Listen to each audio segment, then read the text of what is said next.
Hi, I'm Nisha DeGaring, host of Good Things Utah, and I've been a longtime supporter of Todd's Belief Cast.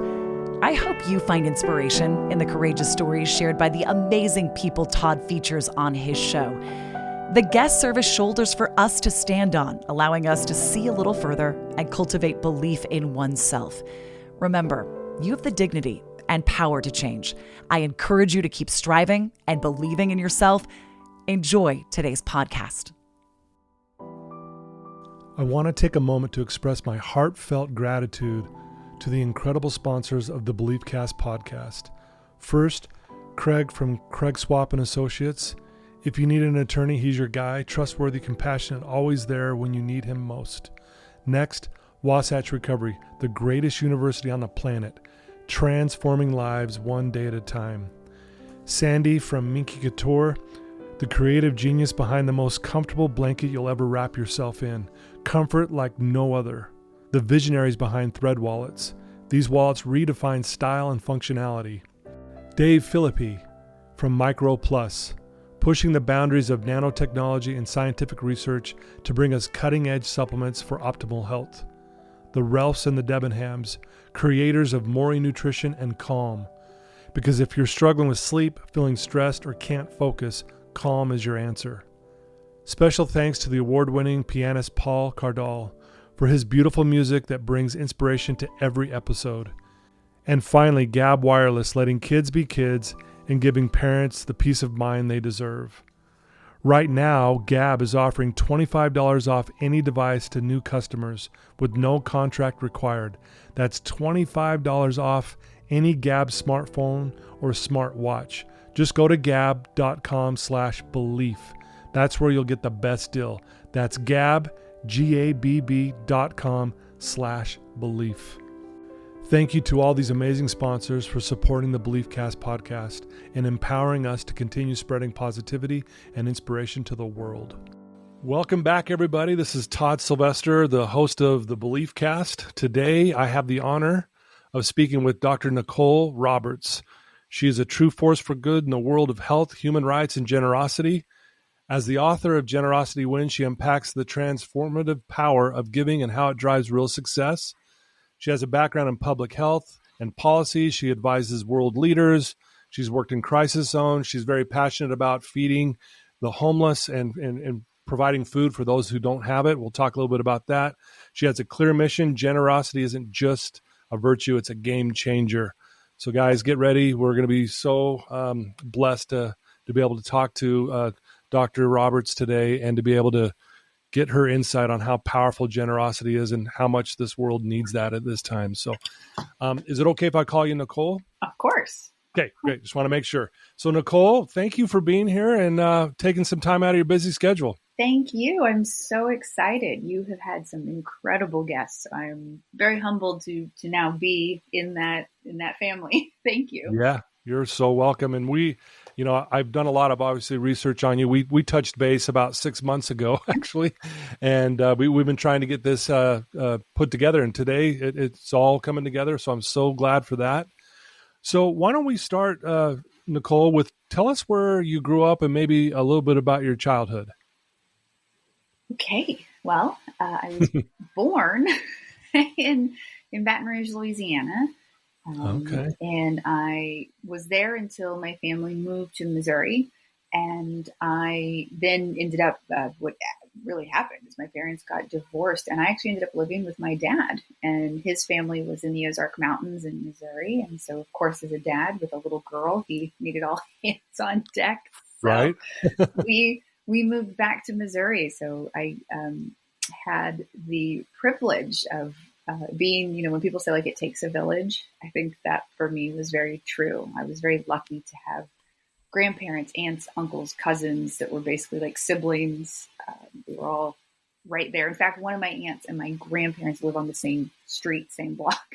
So oh, really? Okay. Like, really, really close. We all went to the same schools. And so it's very different from the life I live now, which is so interesting.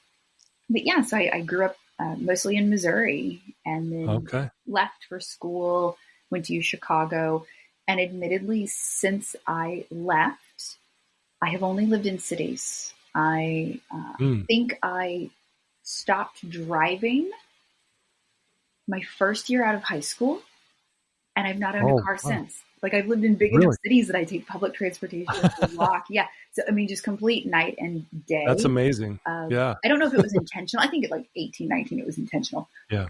But since then, no, it's just, we've made life in this city. And, but it is always nice to go home. And I now have a toddler, and I am really now appreciative of that Southern and Midwest lifestyle, and being able to run wild in the yard and be with such a big family. It's really nice. And I found myself missing it a lot lately.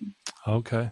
Well, congrats on the toddler. And, you know, I got to say, I'm really impressed with the way you carry yourself and just the desire and passion you have to make a difference in this world. And it's so needed. Were you always like that, even as a younger child? I mean, did you come across as this very confident, powerful, you know, how was it when you were younger? What were you like? Absolutely not. And I even think now coming across that way is a bit of a farce, but, you know, bios, I joke that, and I've said this before when doing speaking engagements, because someone will read your bio and I'm like, it's basically just the Instagram highlights. And one of the examples I give is, you know, by the time I finished my doctorate, I had started a doctorate. My dissertation chair died. I had like all these things in my personal life fall apart. I took 6 years off, came back, and finally finished. But all the bio says is I have a doctorate in public health, right? And I'm like, a whole, like, almost literal a decade of life of craziness happened in there. But all it's just, you're a doctor, right? Like it's just it's funny. Yeah, that I totally agree with you. So no, confidence has not always been there. In fact, I would say the opposite.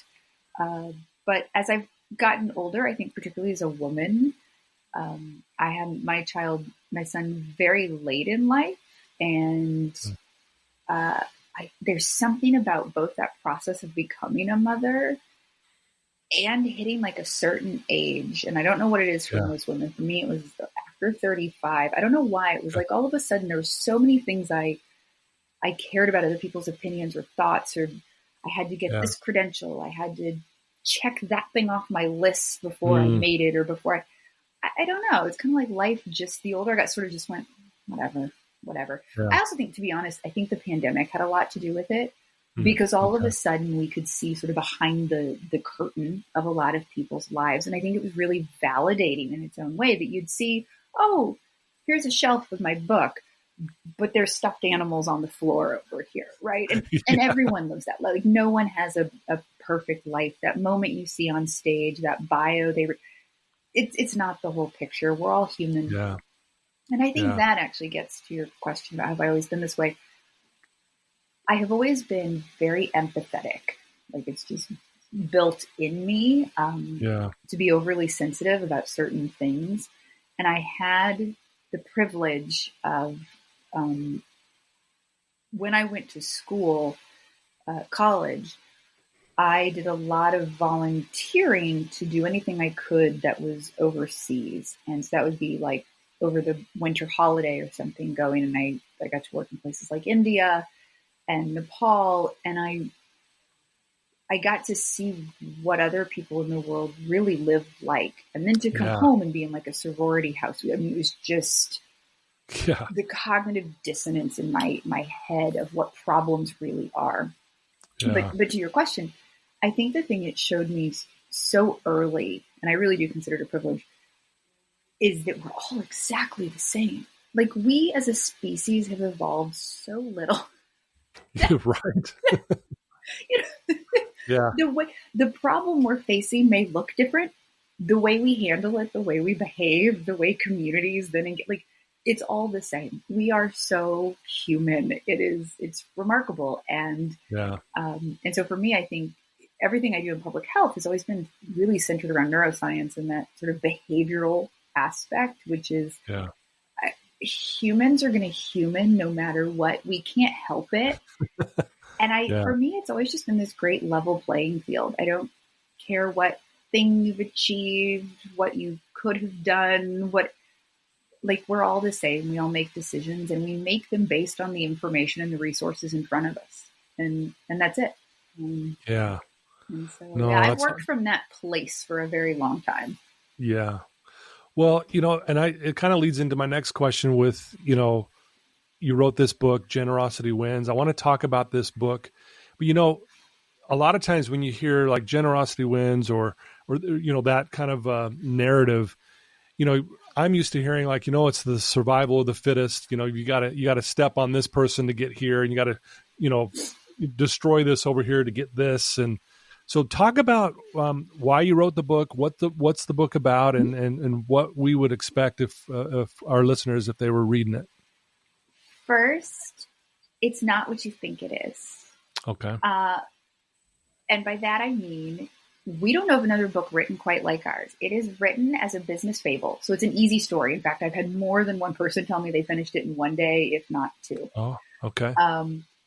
And even though it's a business fable, and so our main character is fictitious, every person she interviews in the book is a real person. And what we did is we put a QR code at the end of each chapter. Each one's like 18 pages. So you really can, like, it's an interview with her and this person. And you can hover over it and it'll take you to their LinkedIn page. Every person in the book. Like, you can connect with them, you can talk with them. And they're just remarkable people who truly live with what we call like a spirit of generosity. Like, no matter what they're working with or what place they're working from, like, they're just the people who naturally give of themselves. And they touch every, walk of life. And what we really wanted to get at is, what is success? Because a lot of people say, well, it's money, it's whatever. And here in America, in the States in particular, if you Google like generosity, it's almost always about philanthropy, a donor dollar, giving of money, right? And it's truly not. What we found is that's actually the least tangible form. Because you can go online and go, oh, I like that, click. And then you get an email that says, thank you, done. It's the end of the transaction. The giving of your time, your mentorship, your energy. I mean, like this, right here, you and I are never going to get this back. You'll never get this hour of your life back. And I'm so thankful that we're here. People listening will never get that time back. Yeah. And so to give of yourself, your talent, and I mentioned mentorship, that's one that we found was so powerful. And by powerful, my co-author and I came at it from very different perspectives. And in fact, my co-author gets all the credit for this book. His name is Monty Wood. And Monty had this idea first. And it was about, when you give truly, genuinely, authentically of yourself, you attract success to you because people are inspired by you. If you're a business person, which is his world, they will, if they believe in you and your mission and that you truly care for them and their family, like, they will invest in you as well. And then you're all working towards the same mission. And so when he approached me with this idea, I said, yeah, absolutely. I don't know if there's any data behind that, but yeah, I mean, intuitively, it makes a lot of sense. The nicer and kinder you genuinely are, the more people actually want to work with you. And he really challenged me to take the other side of the coin and look at the science.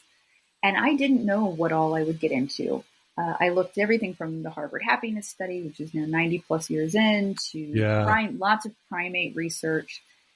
And I was absolutely blown away. One of the biggest discoveries for me was, we're the only species on Earth that is truly generous. Primates do very generous things. They will share their food, they will share their shelter. But as soon as someone, like a male from a different, cohort comes in, they'll just as easily kill them, move on. It is what it is. The idea that we give of ourselves, often having no idea who it will touch, how many generations later that ripple effect might, help. We do it because it's good for our species. Like, we inherently know we have knowledge and things to pass on. And we just inherently do it. No other species on Earth does that. And so the moment I really started digging in, and then I, again, like with the happiness study, you find that people who give of themselves live longer. They are more successful in terms of monetary gains. Their marriages last longer. I mean, the list of things that one might define as success in a lifetime really add up by people who give. And the key is giving with no expectation of return. And Yeah. that's so important in our definition, because if you give and say like, well, you asked me to do this show, so I expect you to do whatever favor for me. It's a Yeah. Right. transaction at that point. Yeah. And I'm Right. here talking to you, just waiting for the thing that you owe me now. Right. That's not really a gift, right? That Okay. it Right. can be a generous act, but it's a transaction. And Mm. we have such good BS meters that really we do. Sure. People No, are very good at knowing it, a little bit into especially a face-to-face conversation of like, oh, you want this, you want an introduction to that person. You're looking for a whatever. The idea of just giving of yourself with no expectation of return is the real differentiator. Yeah. Well, I love that. And, you mentioned all these benefits that come from, being generous. And why do you think that is so? Like, why is it so good for us? I mean, again, I get the concept of, when we help someone, but what's going on? Like, why is it so good? Why do our relationships last longer? And why are we more healthy? Like, what's behind all that? A lot of things. Okay. I would say the science side, like every now and then I go into it, but it tends to make people glaze over. But it starts in our brain, right? It's the chemical release, the neurotransmitters, the hormones. People like when, they call like a runner's high or a donor high, something, right? When you do good, you feel good. And all of a sudden this cascade event happens where your serotonin floods your brain. Right? But what happens here happens down here. And all of a sudden it moves through your body. It lowers your blood pressure. It decreases stress, which improves your sleep. Right. So all of these things, when we do good, our brain starts a reward cycle that inherently relaxes our body, which improves our overall health. And so by doing like acts of kindness or service, whatever, no matter how small it is, for other people, for yourself, it really does benefit your brain and your body, which inherently make you a nicer person. Yeah. If you sleep better, you're a nicer person. On and on. Like it's this beautiful cycle that happens. Yeah. But then that ripples out. And that was something I found most fascinating about doing these interviews for the book. My side of the equation, I approached like my dissertation, and I had spreadsheets, and I would I would do the interviews with Monty, and then I would go back and listen to them again. And what I would do is I would track I called them like themes. There were definitive words that people would use repetitively. And I'm getting to your question about relationships. And other times it was themes. And there were a couple things that came. And one of them was karma. And the other was trust. And I was shocked at all the synonyms. People would say like, oh, it ripples out, or it comes back to you, or you may not be able to see it, but the ROI, right, of whatever. And what I realized is that everyone was talking about there's the inherent benefit to yourself, but when you put out good, it does come back. Like it may not look exactly the same, right? Again, to the transaction. It may not be that you paid for this, so someone else paid for that. It comes back in a different way. Different ways, yeah. Yeah, and the other thing people talked about was trust. And what we really discovered is that when, again, you give with no expectation of return, people build trust because they know you are there for the right reasons. You're speaking up because you care. You're listening to them because you care. And that builds trust. And trust is what makes strong relationships. Right. And so to us, it really became just a very simple equation. Yeah. Being generous builds trust, which builds relationships. And that is across friendships, families, business, you name it. Over and over again, we heard that same pattern. Interesting. That's powerful. You talk about generosity as a game-changing superpower. That's a big description of something, right? And can you just explain like why this becomes this superpower? And I think you're already kind of alluding to this. I mean, there's this ripple effect when we start doing good things. It's like the karma thing. It's like all these good things start to kind of happen and move forward. But I mean, game-changing superpower. How so would you say that it's a game changer? Well, again, it depends on sort of what facet of your life you're looking at. But I would say it's a game changer because there are so many people who are not raised in generous environments. They didn't grow up with people, communities, neighborhoods, schools, adults who really gave in that authentically, that spirit of generosity. And so one of the big questions I had asked was, can you teach generosity? Can you teach someone to be more generous? And I really didn't know if we could. And what I discovered in the end, especially after talking to educators, is that you can. You can teach people, and it's by demonstration. You can literally change the game of your life and of other people's lives by being that person that you want to be. And so what we had challenged people to do, we still do, but in the early days of the book launch, like we had like a real 30-day challenge that we put out, and we said for 30 days, because it takes a couple weeks, right, for behavior change to start to convince your brain it's the pattern to follow. But to do something for someone else and something for yourself. Generosity should be 50-50. It's not all about give, right? You can't give when you're working from an empty place. Sure, that's a good point. And at that time, people repeatedly asked me, what was my thing? And at that point, I had a 1-year-old. He's now 2. And I said, at the end of each day, I take 5 minutes and I just go outside. And I can tell my husband would agree it was the most generous thing I could do for everybody.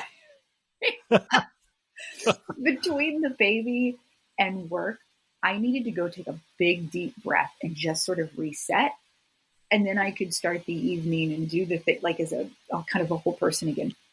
Okay. All I needed was 5 minutes to just sort of breathe fresh air and be away from all the demands. And it allowed me, right, to reset. And it changed the dynamic of our marriage, having a baby and trying to be a working mom, all those things. So I really do believe that being generous is a game changer, but it's how you apply it to your life. And yes, superpower is a word, and we even put it in the title. Yeah. And it terrified me when we were working on the title of the book.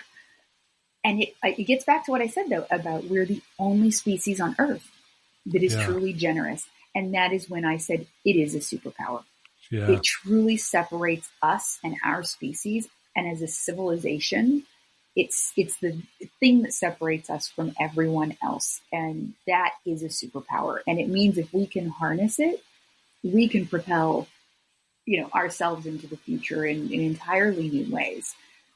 But we all have to be in this together because we are, right? Yeah. No one lives on an island. Yeah, right. If it's okay, I want to share a quick little part of my life. I was a drug addict alcoholic for 10 years, and my life changed when I gave all my money away to a little girl at a lemonade stand. And it's one of those things that I won't go into all the details. It's a long story, but it's literally like giving all my money to this little girl. And I ended up doing it every Saturday for the next 2.5 months. I just would drive by and give her all my money that ironically I was earning as a bartender. and I can honestly tell you what I just confirm what you're just saying right there, Nicole, is that, this is going to sound almost like I'm making this up, but I'm not. I gave all my money to this little girl at the lemonade stand, and what I got in return is I got my life back. Yeah, absolutely. And so when you say superpower, I couldn't agree more. It really was like this game-changing thing in my life. And it has, I'm now clean 35 years because of that. And so thanks for letting me share that. Well, thank you. And this is where I say like the overly emotional part when I hear that. So I'm glad you told a joke in there too, because I had to get out of the teary. But I love that example. And part of what I love about it is in your case, it's all the things.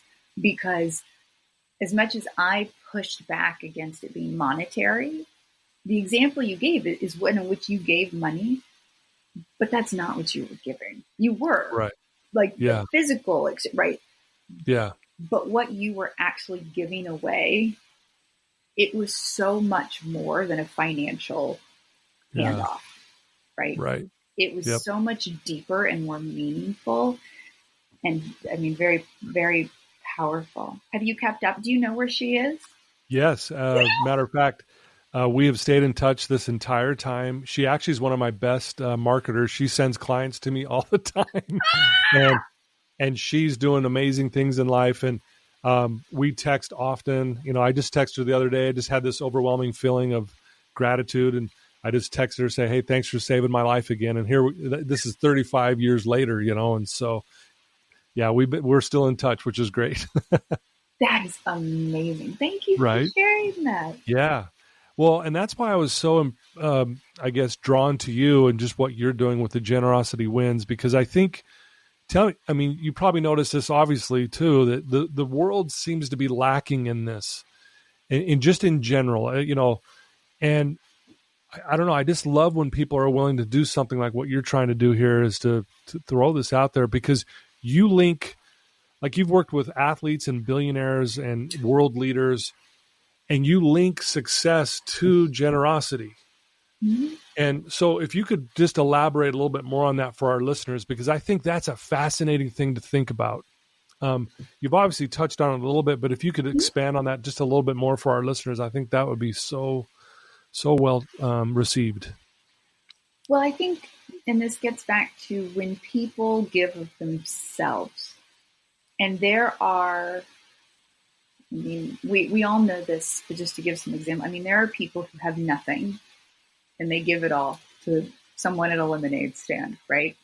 Yeah. There are people who have, as we think of it financially, everything, and they keep it to themselves. And there's others that we see, especially particularly right now, some women we can, I think, all think of, who have lots of money and they're giving it freely to organizations and people that they think are absolutely deserving and advancing causes in the world that matter. You know, we see the athlete side is an interesting one. I host an event at the Super Bowl with Lee Steinberg, who's an agent. And so I don't work in sport. And yeah, every year it's like these Hall of Famers and whatever. And this is well over a decade ago, but like the first few times I interacted with some of these guys, I didn't know what to expect. And I think I had a lot of sort of stereotypes in my head. And maybe it's also the guys who tend to have worked with Lee Steinberg, but the thoughtfulness with them about how do I use my platform, my voice. And it's not financial for them. It is, I have been given this opportunity. How do I share this in a way that is meaningful and impactful? And I remember in the early days, the word impact was used so often that at first I was like, is this real? Like, what do you mean by impact? Right? Is it like social media follow? Like, what do you? And really, so much of it went completely off the radar, unrecognized. The amount of things they did in their own communities and otherwise anonymously.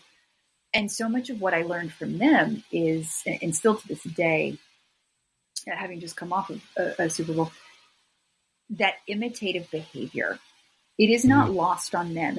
And I don't follow sport that much, but it is not lost on them, the millions of eyes, particularly young eyes they have on them, and how much their behavior, their causes matter. An example last year that I thought was so incredible. The suicide hotline came out, 988, and Dak Prescott and some other guys had cleats made. The NFL gave them the thumbs up to have 988 on their cleats. And they specifically chose a Dallas Cowboys, oh no, I don't remember, a Dallas somebody game. Right. And I was like, why?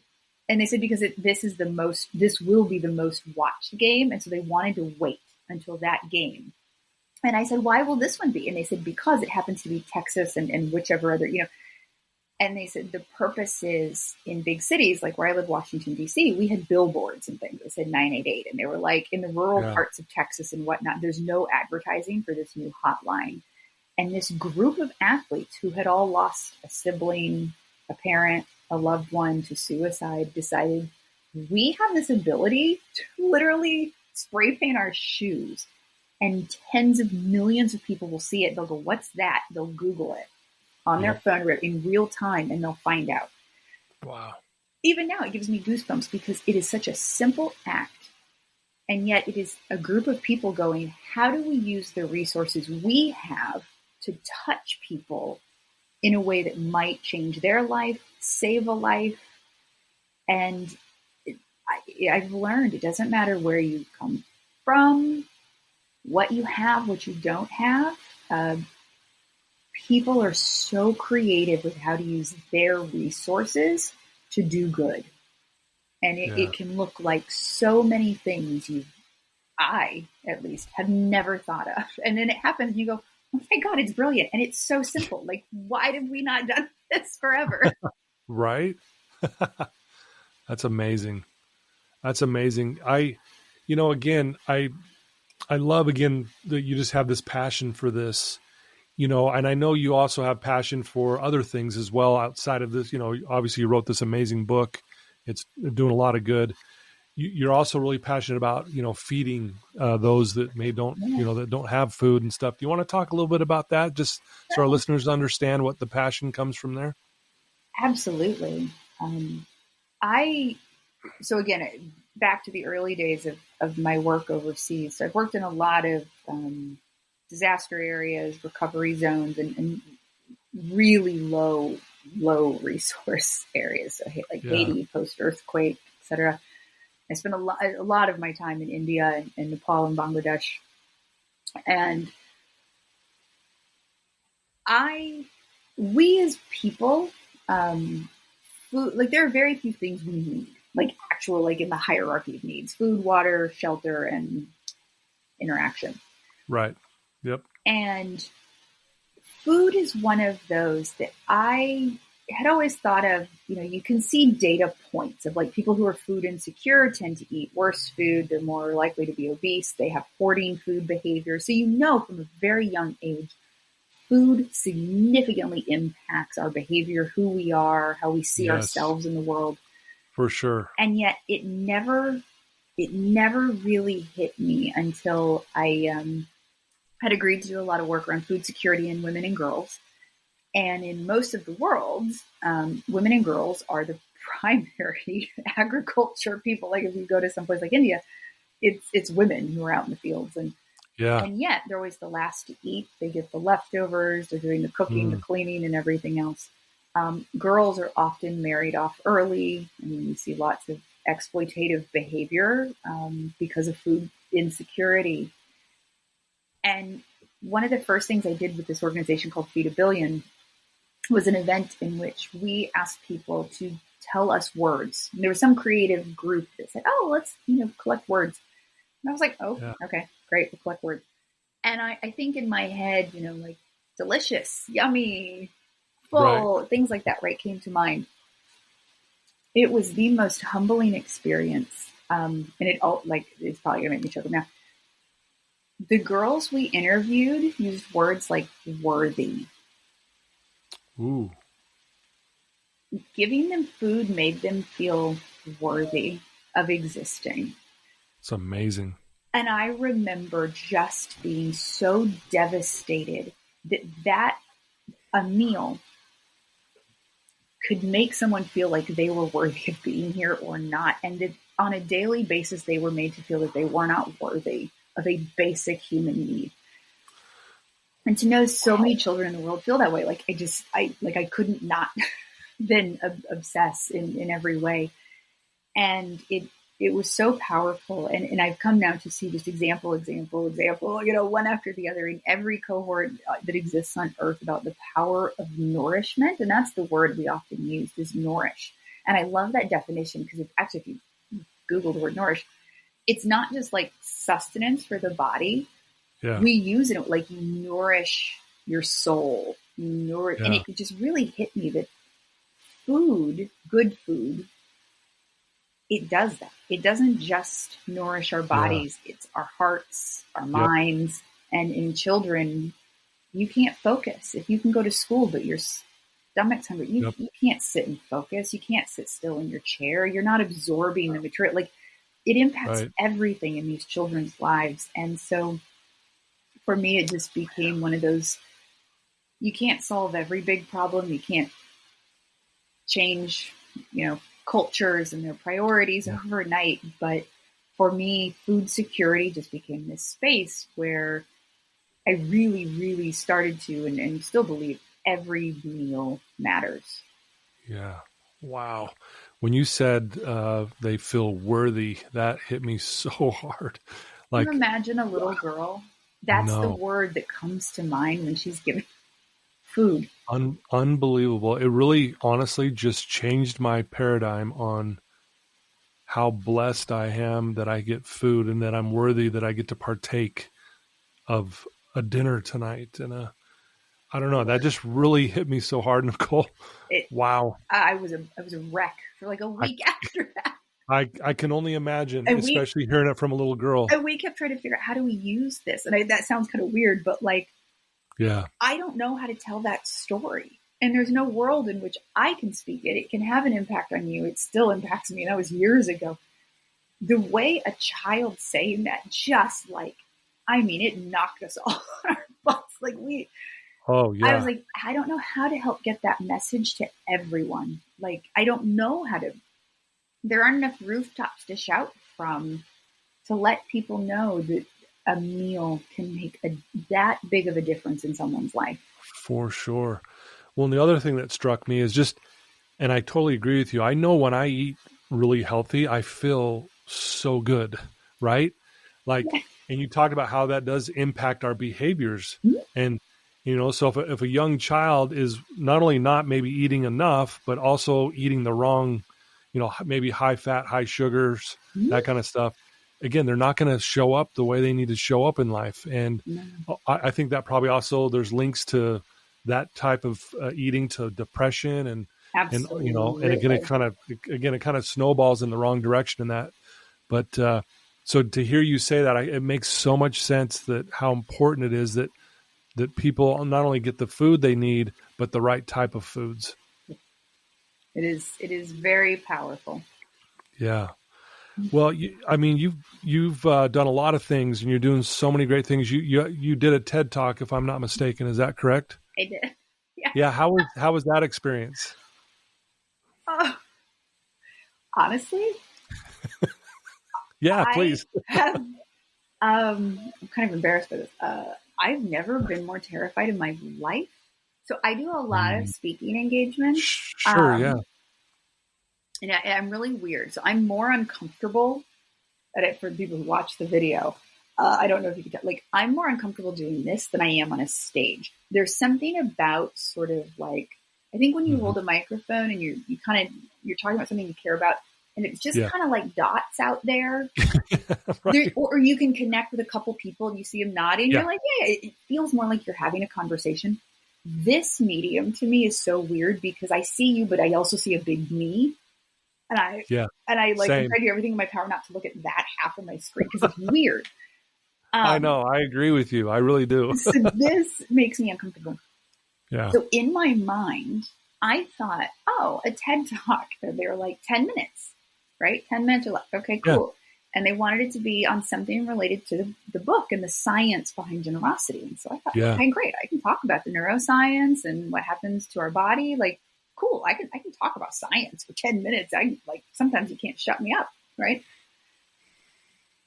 And then there are all these rules and you got to do this, but it needs to be a compelling story. And then they also want some tangible examples. And something got in my head where I was like, I don't know how to do this. Yeah. And then we drove. My husband hates to fly, and he was like, "Well, we'll drive to give your TED Talk." And so my husband drove. We have a toddler who we found out now is severely car sick. So it should have been a few-hour trip. Took us like 12 hours. Oh. We went through every change of clothes we packed for him by the time we got there. Oh no! Because then he finally got Dramamine. Doesn't side quest on that, but so we arrived at like 4 a.m. So I was exhausted. Oh, I was tired. I had been thrown up the entire day before. We get there. They mic me up to do the test. And I realized on this stage, it is these two bright lights. Like I couldn't see anything. And all they said was just stay in the red circle, right? The red carpet. I don't know that I've ever, or maybe once or twice, like had like a real panic attack. I had like, I hit the point. I actually went back to the hotel room to change, and I told my husband, I was like, I can't do it. I can't do it. I'm mentally not here. I don't think Yeah. it's good. And he was just like, run through it a couple times. And then of all things, this is way too long of an answer, but of all things, he said, just talk to me like while you're getting ready. So I did. Yeah. And then he stopped me and he goes, whatever you're doing with your hands, don't ever do that. And I was like, what am I doing with my Yeah. hands?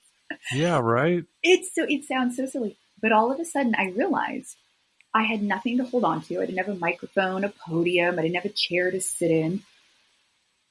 I wasn't confident in my words, even though I know I had done all the research. I had written them. I knew what examples were important. I would say while the person, because they do a cohort of individuals, and while the guy in front of me was finishing his, I actually told the woman, the final, because you go through a series of people, the final woman to send me out on stage. Yeah. I was like, I can't. And she did the craziest thing. And she goes, do you need a self-regulating hug? Oh, wow. And I go, I think so. And this woman gave me the biggest hug. And she just kind of held me. And she said, you're going to be fine. You've done this 100 times. And I just was like, thank you. And she goes, it's your turn, go. Wow. And I went out and did it.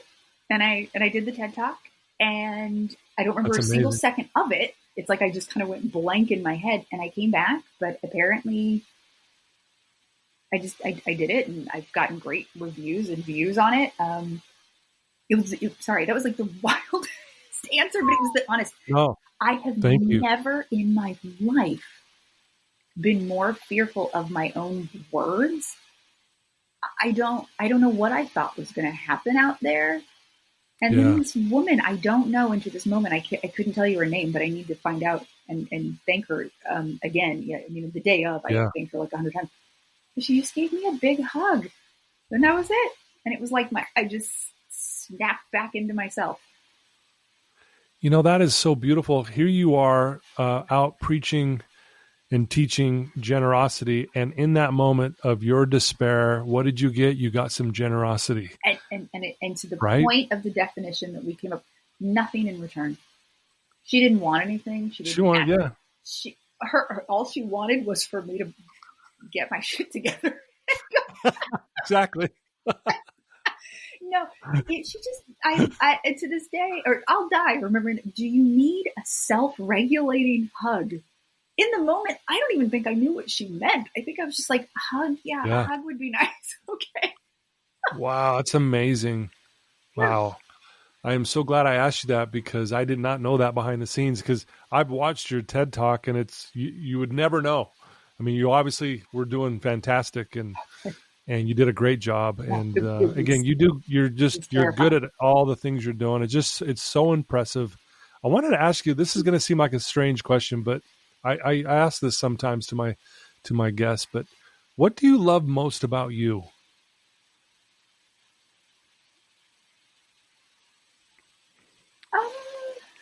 I don't know. I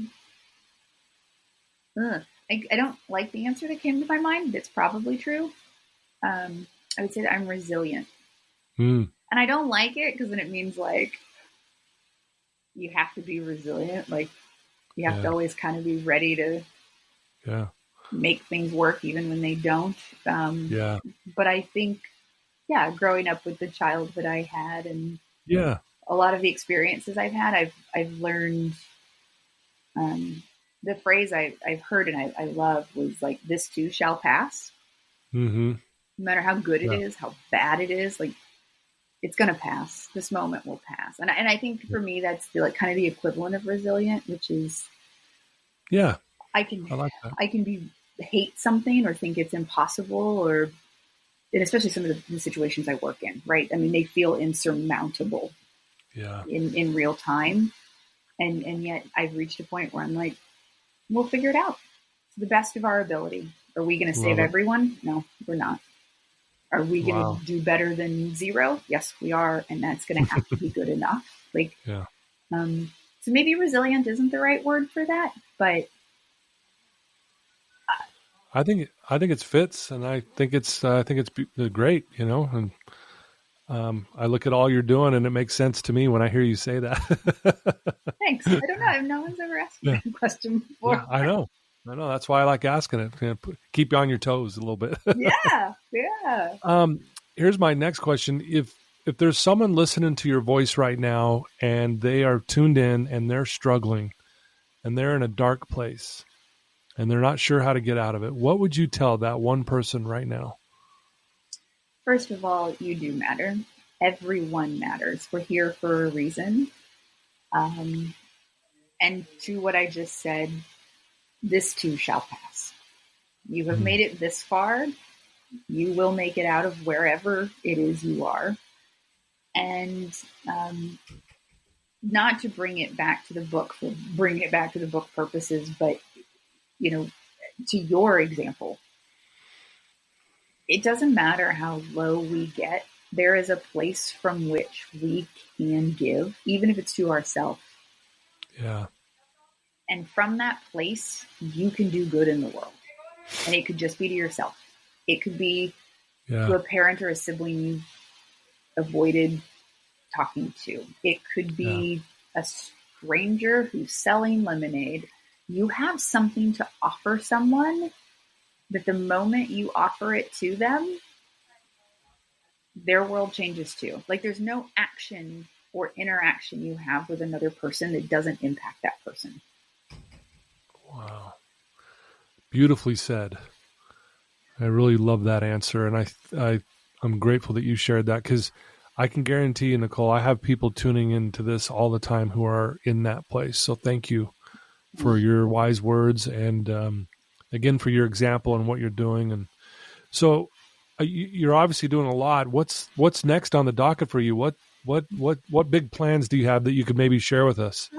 Well, we're recording this at the end-ish of February 2025.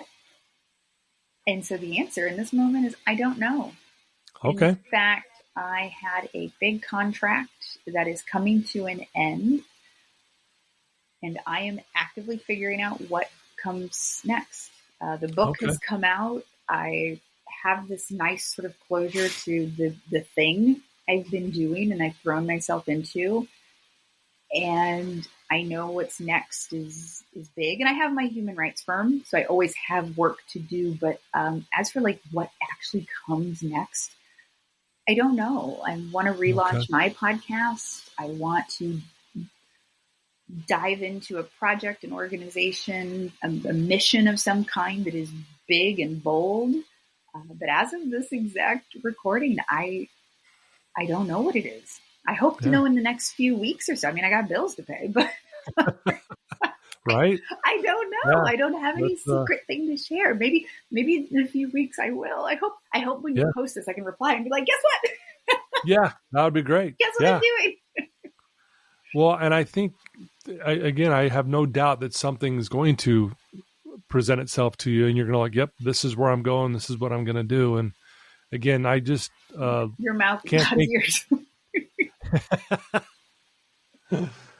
No, I love it. I love talking to you, Nicole. This has been such a great interview. I appreciate your time in your busy life to spend some time with me today. You are so thoughtful and fun. Yeah. Thank you. Yeah, no, you're so welcome. And you know, much success for this book. I hope the book just continues to sell really well, because again, I think the world is lacking in this in so many regards. And I just know that when I'm more generous in my life does go better. I see it every time. The moment I start becoming a little more selfish, and sometimes I don't catch it all the time. Sure. I'm wondering why I'm struggling, and then I'm like, yeah, Todd, you're being a little selfish, you know. And we're, again, we're human. It's bound to happen. Yeah. We don't stay in a static place, right? We're all over the place. Every situation we do, like I said earlier, we do the best we can with what we've got, and sometimes it's our best, and sometimes it's not. But small acts of goodness in the world, small acts of giving. I really do believe one small act at a time, it has such a big impact. I agree. If people want to reach out to you, Nicole, and learn more about you, to order your book, just, to follow what you're doing, what's the best way for them to do that? Probably Google. I mean, just Google her name and I'm easy to find. Although there are a lot of Nicole Roberts in this world. That's why I always use the F, like Nicole F. Yes. Because my name's so basic. But Generosity Wins. Generosity Wins is the name of the book, and it is easy to find. And you click on the book, and I'm there in all the social medias and whatever. So and I will tell you, we have a website, generositywins.us. us. And on our website, the emails there are mine and Monty. So if you email that Nicole Generosity Win, it comes to me. Monty and I answer our own email. So if you actually want to reach me, you can email me. Yeah, great. Yeah. Well, I'll put those links in the show notes when we go live, and awesome. I hope that people will reach out to you, and hopefully we can get more traction in what you're doing. So again, Nicole, you're amazing. Again, I love the way you carry yourself. Here's to much success to you and your beautiful family. And I'm sure you're going to continue to do amazing things. And I'm grateful that I got to do this interview and know you a lot better now. Me too. I'm really grateful to you. Thank you. This was a really fun hour. Thank you. You're welcome. Well, there you go, folks. I told you were in for a good one today. Dr. Nicole F. Roberts. I got to put that F in there. She's amazing. Please check her out. Click the links in the show notes. Go buy her book. Share it with your family. Share it with your loved ones. Let's get the word out here. And again, thank you for tuning in week after week. Again, thanks to my sponsors. I love you guys for believing in me. It means the world. And until next time, everyone, love you.